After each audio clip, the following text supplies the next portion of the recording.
Welcome sa Panlasang Pinoy! Kamusta na kayo? Ako po si Vanjo Merano.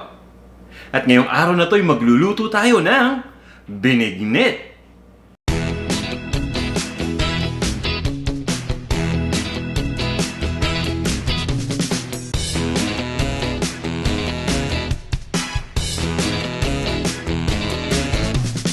At ito yung mga ingredients na gagamitin natin para sa dish na to.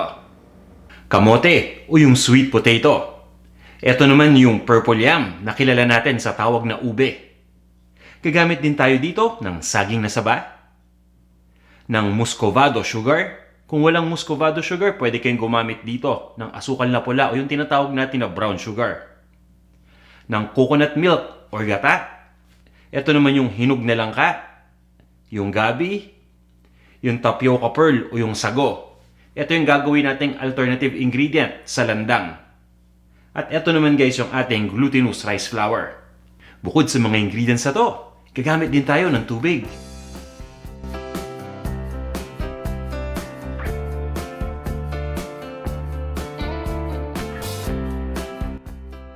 Mag-umpisa na tayo. Kukuha lang tayo ng isang malaking cooking pot. At pagkatapos ay paghahaluin na natin dito yung ating gata o yung coconut milk. Lalagyan na natin yung gata dito. Pagsasabayin na natin yung ating gata dito, no? Ang gamit ko dito ay 2 lata ng coconut milk. Nakatumbas ang mga halos 4 cups na coconut milk itong 2 lata, no? So yun yung katumbas niya. Pagkatapos ay ilalagyan na din natin ito ng tubig.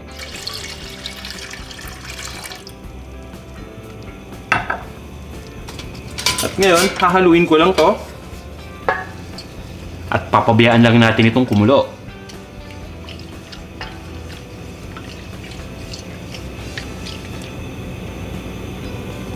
At kapag kumulo na tong mixture na to, isa-isa na nating ilalagay yung ibang mga ingredients. Yan, unti-unti nang umiinit itong mixture. So ang gagawin natin ngayon, kahit hindi pa to kumukulo ng tuluyan, pwede na nating ilagay dito yung ating sweet potato o yung kamote.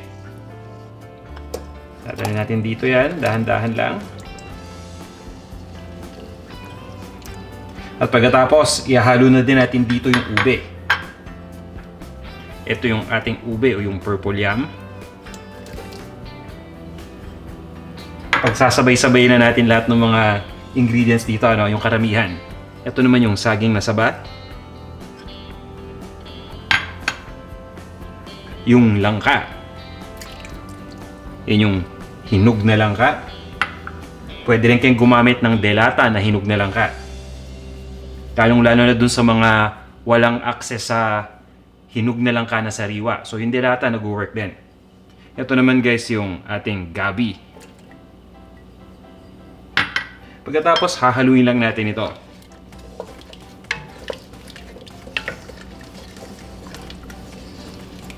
Hihintayin lang natin na kumulo na itong mixture. Nag-uumpisa nung kumulo itong ating mixture. Hahaluin ko lang ito. At pagkatapos guys ay itutuloy lang natin ang pagluto dito sa medium heat ng mga 8 hanggang 10 minuto. At kailangan lang nating takpan itong ating lutuan.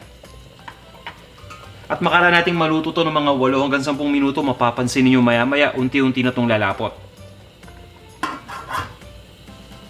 Tatanggalin ko lang itong takip at i-check na natin itong ating niluluto.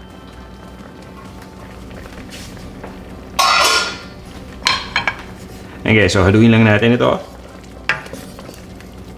Mapansin niyo, no? Unti-unti na nag-thicken yung sabaw dito. Pero hindi pa siya ganun kalapot. So ang gagawin natin ngayon, ilalagay pa natin yung mga ingredients.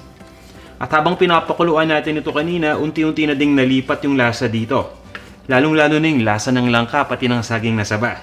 Kaya masasabi natin na may lasa na itong ating niluluto ngayon. Pero para lalong sumarap at para lalong tumamis, lalagyan lang natin ito ng muscovado sugar. So ilalagay ko itong muscovado sugar dito. Pwede rin kayong gumamit dito ng unrefined na brown sugar. Yan yung kadalasang ginagamit pag nagluluto ng binignit. So yun yung pagkakaiba ng binignit sa ginataang halo-halo. Dahil kapag ginataang halo-halo ng Tagalog ang niluluto natin, white sugar lang o granulated white sugar ang ginagamit natin. At guys, ang isa pang pinagkaiba ng binignit na nakakatulong para mas magpasarap dito ay ang paggamit ng ingredient na kung tawagin ay landang. Yung landang ay parang sago na medyo kulay brown, pero hindi siya perfect na bilog. Irregular yung pagkabilog niya. At may lasa yon. Makukuha niyo yung lasa ng tamis doon. Pero ngayon, since wala tayong landang, ang gamit ko dito ay itong tapioca pearls o yung sago na regular lang. Ito yung alternative natin para sa landang. So haluin lang natin ito. At pagkatapos ay itutuloy lang natin ang pagluto dito ng mga 8 minuto pa. Ang apoy na gamit ko dito ay between low to medium heat lang. Tatakpan muna natin uli ito. At habang niluluto natin yan, ihanda naman natin yung ating glutinous rice flour. Ngayon guys, ito na yung ating glutinous rice flour. Tatanggalin lang natin itong takip dito. At hahaluin lang natin itong ating niluluto. Ayan. Okay na to. Lalong lumapot na. Pero alam nyo ba guys, pagdating dito sa binignit, karaniwan hindi ginagamitan ito ng bilo-bilo o yung bilog na glutinous rice balls. So imbis na bilo-bilo yung gagamitin, karaniwang ginagamit dito ay yung malagkit na bigas mismo. O pwede din tayong gumamit ng glutinous rice flour na katulad nito. Kung hindi kayo familiar dito sa ingredient na to, kilala rin ito sa tawag na galapong. Ayan. So lalagyan lang natin ng tubig ito at hahaluin lang natin. Ginagawa ko to nang sa ganun ay hindi mamuo itong galapong o itong glutinous rice flour kapag nilagay na natin doon sa lutuan. So sinisigurado muna natin na na-dilute natin siya sa tubig sa pamamagitan ng paghalo dito mabuti. Nandito pa lang sa lalagyan para pag binuhos natin ito maya-maya, hindi na ito magbuo-buo. Ayan. Pagkalagay natin ito, ay hahaluin lang natin mabuti. At mapapansin niyo na lalong lalapot itong ating niluluto. So guys, itutuloy lang natin ang pagluto dito. So nasa sa inyo na. Kung gusto niyo ng mas malapot pa, ang suggestion ko, lutuin pa natin ang mas matagal. Hindi na natin ito tatakpan. Pero kung tama lang yung pagkakalapot sa inyo dito, siguraduhin lang natin na malambot na lahat ng ingredients. Lalong-lalo na yung ube, pati yung ating sweet potato, yung kamote. Kapag luto na yung ube at yung kamote, pati na rin syempre yung gabi. Ibig sabihin nun, ready na to. Ang gagawin natin dito guys ay ililipat lang natin ito sa isang serving bowl. Pagkatapos, iserve na natin to. So guys, eto na yung ating binignit. Tara guys, tikman na natin to. Ayan o, mainit-init pa. Sarap nito, no? Lalo na kung ganyan pa talaga kainit, yung umuusok-usok pa. Naamoy ko kagad yung langka. Napakabango ng langka. Yung gusto kong umpisahan tikman ngayon. Tsaka ang ganda rin ng sago, no? Nakakita kasi ako dito ng iba't ibang kulay na sago. Kaya bumagay din dito. Mainit.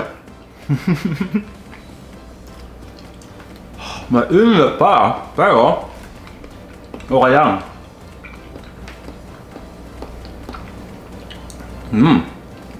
Nalalasahan ko kagad yung langka, ang sarap. Pero kahit mainit, alam nyo, okay to eh. Ito yung mas gusto ko pagdating sa binignit o sa ginataang halo-halo din. Mas gusto ko yung mainit.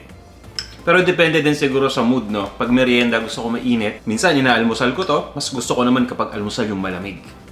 Ito naman yung halo-halo na, no? Meron tayo ditong ube na may sago o yung tapioca. Lagyan pa natin ng saging. Ayan, at kamote. Ayan, pinaghalo na natin lahat. Mainit, pero sige, laban.